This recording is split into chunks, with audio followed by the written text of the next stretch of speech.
Hello everyone, I am Burning Slime and welcome to this Python tutorial series. My goal is to make a concise tutorial that will teach a total beginner of any age how to program in Python. Now I will be recording this on Windows for the most part, but I will show you how to set this up for Linux as well. Check the timestamps on this video for more information. Without further ado, let's get started. First, we need to install Python. To do that, let's click the Windows button on the bottom left and search for Microsoft Store. Once you are there, use the search bar to locate Python. There will be multiple Python download options. Just choose the highest number available and click Install. Alright, now we have Python installed. Now we need to set it up, which should be super quick. The first thing we're going to do is go to Python 3.13, see this? And we are opening this, and it looks like it's running just fine. Now we're going to go to the idle. So I'm going to search IDLE. This is our text editor. This is what's going to let us make code. So let's open this, and we have our text editor. Now, you will probably notice that mine is darker than yours. Yours will be light mode by default. If you want to change that, you just need to go to Options, then Configure Idle, and then go to Highlights. And from here, you can select anything you want, and say, I want to change the background color here, and I will choose a dark color. There you go. Ta-da! That's all you need to do to change the colors. Okay, this is awesome. Now let's start making some files. So we're going to create a new folder, so I'm going to right-click and create a new folder. And I will name this Python tutorial. You can name it whatever you want. And once we open it, we're going to have to create a file in here. But first we need to check something. If you're on Linux, you don't have to worry about this. Linux doesn't have this disabled by default. But for Windows users, make sure that file name extensions is on. This will allow us to change the file from a normal text file to a Python script. So we're going to right click, we're going to create a new text document. And do you see how there's a .txt at the end of it? That means that this is a text file. We're going to have to change that to .py. So I'm going to name the file firstproject.py. This tells the computer that we want it to be a Python file. See that? See how it's a Python file now? Now, alternatively, you can create a new file and pick the Python file type. Okay, now we have our Python file. So we're going to right-click, and we're going to edit with idle. See that? Now we have the idle running, and this is now our code. But if you can't open it like that, no worries. You can search idle, grab your idle, click File, click Open, and now we will simply grab our file. So I made mine on the desktop, so I'm going to go to Python tutorial, and there's our file, and we'll open it. And now we're editing our file, see that? Either way works. Alright, this section of the video will show you how to set up Python for Linux. Many Linux distributions will have Python pre-installed, so go ahead and check if you already have it by running python 3 -- version. If you don't already have it, run sudo apt-get install python 3. A quick note, Python does not work, you have to write python 3. Okay, we have Python on Linux now, but to set up our workspace we need to run a few more commands. First, go ahead and cd to where you want to put your Python files. Then run makedir to create a folder, and name it whatever you want. cd into that, then use touch to create a new file. You have two ways of editing the file. From the terminal by running nano filename, or by going to the file in your file explorer and opening it up manually.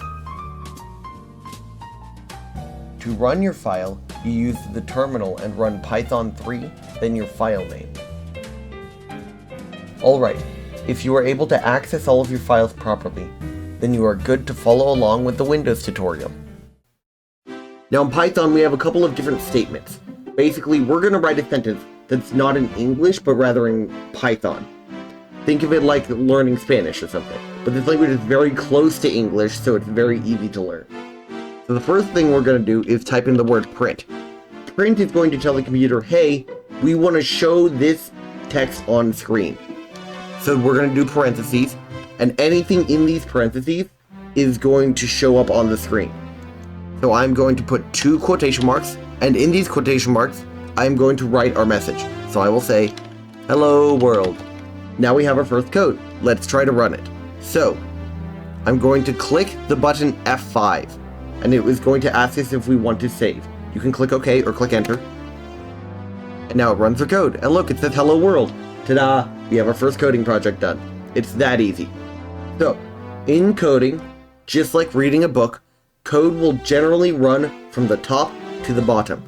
So, if I send another message below it saying, this message occurs second. Now, when I click F5 and run the code, it will say hello world, and then after it says hello world, it will say this message occurs second. So, keep that in mind because in almost all coding scenarios, you'll be reading the code from top to bottom. Okay, we made some simple text print on the screen, but now let's get a little more complicated.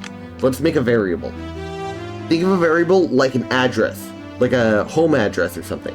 If I say, my home address is 1 North Street, then you know to get to me, you gotta go to 1 North Street.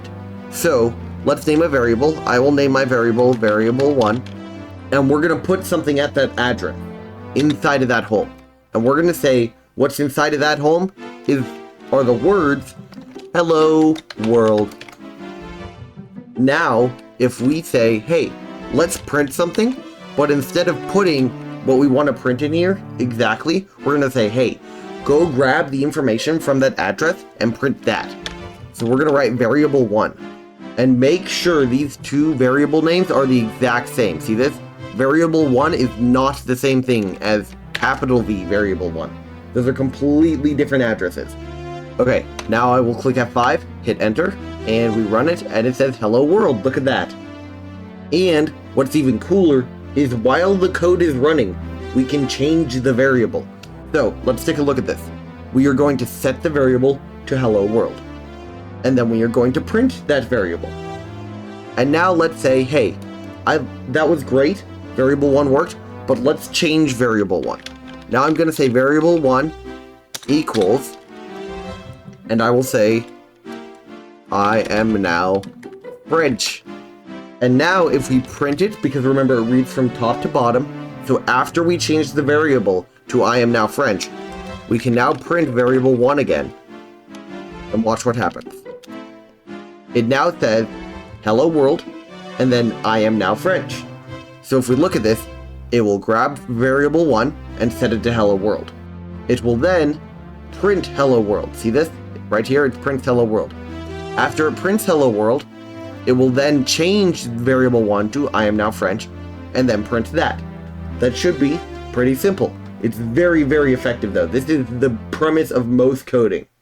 Okay, we printed a whole bunch of words, but what if we want to do math? Because math sucks, and I don't want to do my math. Instead, I want to make the computer do my math. Well, let's say variable1, I'm going to name it var1, so that way it's shorter, but you can name it whatever you want. I had one of my students name it Sigma Boy. I will not, but you can if you want to. Now we have our variable var1, and I will say this is equal to 2. And if you notice, I didn't have to put the quotation marks around it, because it recognizes numbers.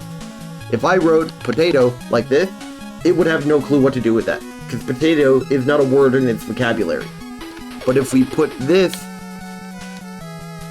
then it doesn't try to read it as code. It'll just say, oh, I guess potato is something in English, that language I don't know, so I'll just keep it as potato and not do anything with it. But currently we're setting a number, and computers love numbers, they understand it, so we don't have to do any quotation marks on these. Not for now, at least. Now, let's do print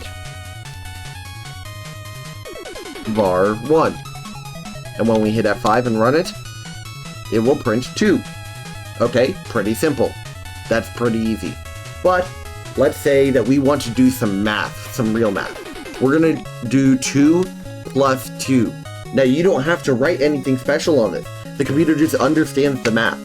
Python is great for this. So see, 2 plus 2 equals 4, and it simply printed 4. Very simple, very easy.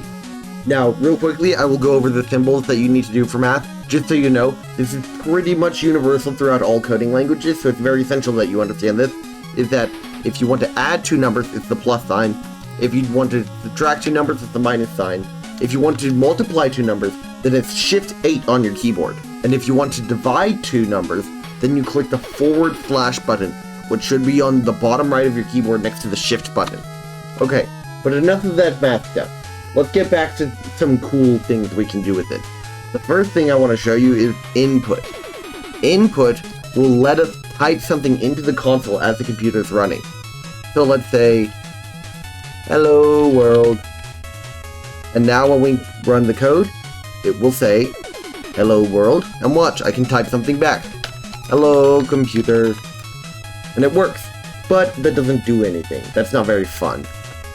Now we're going to use this input to make the computer repeat something that we say. So, let's make a variable. I'm going to name it var1 equals input. See this? We're not setting the variable ourselves, we're letting the user set the variable. And in here we will say, what is your favorite word? And then we're going to print, and we are going to combine two statements. So watch this. I'm going to say, your favorite word is, and then we are going to do a comma, and then we are going to add var1. Okay, so we are setting the variable to whatever the user says, and then after that we are going to print your favorite word is, and then we're going to print what we set that variable to. So watch, when we click F5, it says, what is your favorite word? My favorite word is flummoxed.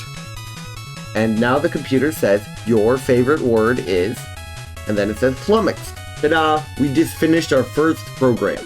Now, Python gets way more complicated than this, but you already understand a lot of the basics. We're going to go over the rest of the basics in the next one, where we make a password guessing game, and we make a calculator. But for now, this is it with the introduction, and I hope you learned a lot. Thank you for joining me on this journey, and I will see you guys next time.